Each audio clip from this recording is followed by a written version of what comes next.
How will the Republicans respond to all this information that's gonna be coming out during the public impeachment hearings? Well, we do have an idea.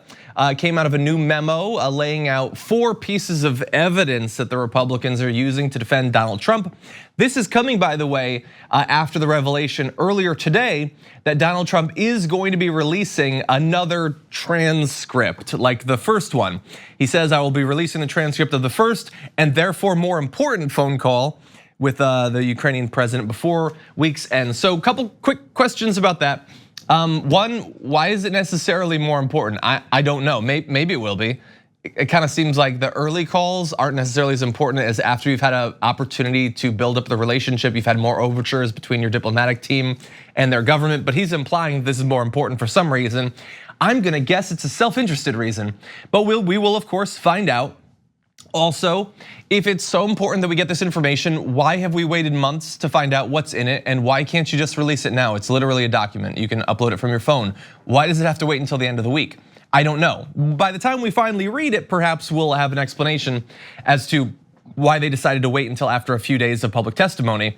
At this point, we don't know. But that testimony is coming, and here is what the defense is gonna look like. Republicans argue in the memo I alluded to that the summary of a July 25th call between Trump and Ukrainian President Volodymyr Zelensky, quote, shows no conditionality or evidence of pressure, according to the memo, which is obtained by The Hill, but first reported by Axios. So, a couple things there. One, it's not true. The fact that he says, we need you to do us a favor though is a conditional statement. It implies that, sure, the thing you said, but I'm gonna need this first. That's what it implies. More importantly though, this call transcript summary needs to be put in the context of everything on this timeline of what's been revealed, both before and after the transcript was revealed. We've had lots of testimony from a number of different individuals, and all of that makes very clear the conditionality. Also, the fact that they didn't give the aid until seemingly they were on the cusp of that Zelensky interview on CNN being done. That was cut off by the fact that we found out about this whole scandal. So it's a pretty bold thing to say no one thought there would be any conditionality when, first of all, multiple people have already testified that the closest aides to Zelensky understood that it was conditional and that they didn't actually get the aid until we found out about the whole scandal. But that's just the first of their 4 different arguments. According to GOP House members, evidence supporting Trump also includes, quote, President Zelensky and President Trump have both said there was no pressure on the call. The Ukrainian government was not aware of a hold on US security assistance at the time of a July 25th call. And President Trump met with President Zelensky and US security assistance flowed to Ukraine in September 2019, both of which occurred without Ukraine investigating President Trump's political rivals. All of that would be very convincing if that was the first thing you had heard about any of this. If you have actually been paying attention to this case as developments have come in day after day, as testimonies happen and more people have revealed what they knew, not second and third hand information as Donald Trump likes to imply, but people who were at the meetings, on the calls, doing the overtures, setting up the relationship with their Ukrainian counterparts, none of this makes any sense. So let's go through it point by point. President Zelensky and President Trump have both said there was no pressure on the call.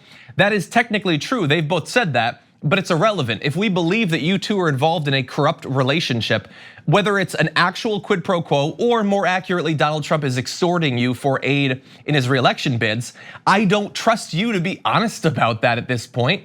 Donald Trump definitely can't just be trusted on his word to say what was actually happening there.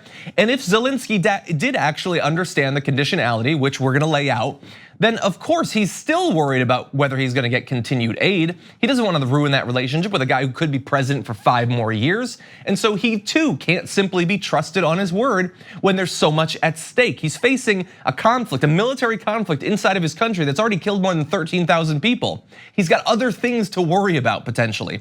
But that's just the first point. The second point, the Ukrainian government was not aware of a hold on US security assistance at the time of the July 25th call.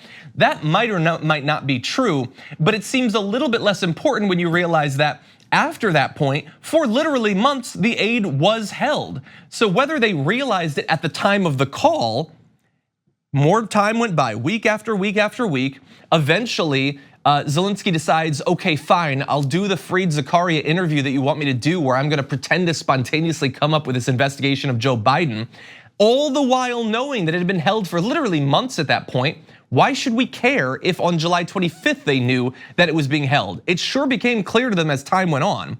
And furthermore, President Trump met with President Zelensky and US security assistance flowed to Ukraine in September 2019, both of which occurred without Ukraine investigating President Trump's political rivals. That's inaccurate and irrelevant. So the aid did eventually flow to Ukraine after this entire scandal was revealed, after we found out about the whistleblower. They had held the aid for literally months until the entire thing blew up in their face. And so in a rush to create some plausible deniability, they did release the aid, sure, but they held it for months, something that they were not supposed to do under the law in the first place.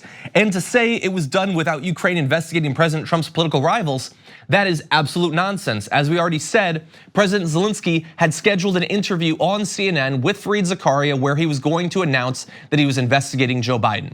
So yes, he didn't in the end do it so far as we know, but he was 100% going to do it. The interview was already scheduled. The only reason it didn't happen is because the whistleblower blew the whistle and the whole thing blew up in their face, as I said.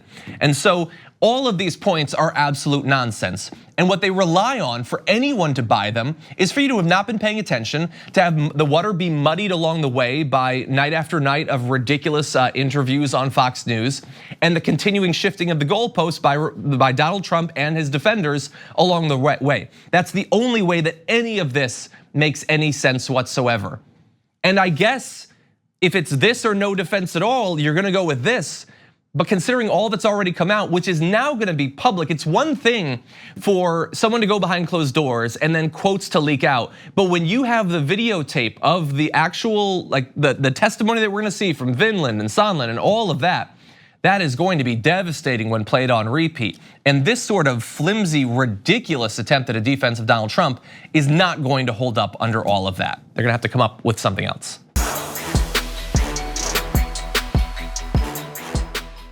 Thank you for watching this clip from the Damage Report. For more content from the show and access to TYT Network members only exclusives, go to tyt.com/Brooke. Wait, no, it's tyt.com/John. Go to tyt.com/John to sign up.